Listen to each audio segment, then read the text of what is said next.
Good morning, happy Thursday. So today I pulled the Ten of Pentacles, the Knight of Cups, the Queen of Wands, and then Anant again, which is the special card for this deck.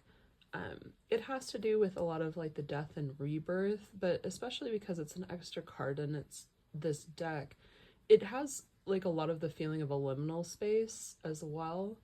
And so it's kind of like this interesting liminal space where like, yeah, you've ended with the world, but you haven't quite began again with the Fool.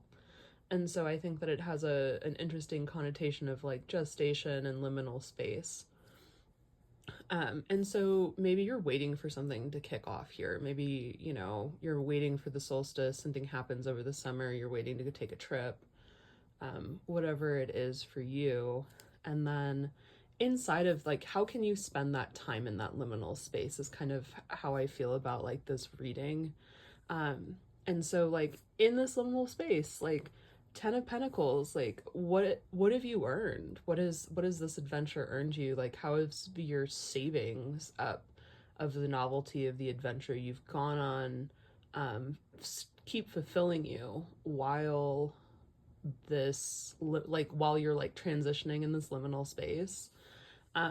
And so again, feeding that Nine of Cups, like how are you feeling about all of this accomplishment, this Ten of Pentacles, right? Like how has that longevity held you? Have you felt safe? Has it allowed you to keep moving even though we don't really have a lot of the novelty?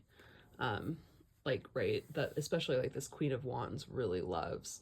The Wands really love novelty.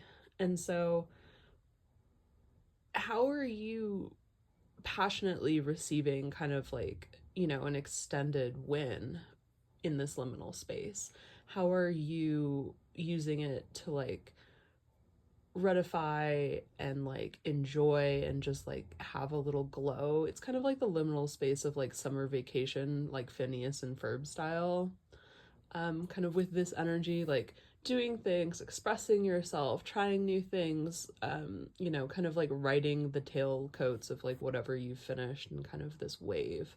So how can you enjoy and really bask in this wave and express your emotions? And that can be in more of a, in this context, a much more creative way, like express your emotions not to a person by telling them, but like write a poem to your favorite tree, you know, make a painting of something that you love to look at, that kind of creativity. So today, I hope you're having a lovely day. Don't let the liminal space squish you, and I'll talk to you tomorrow.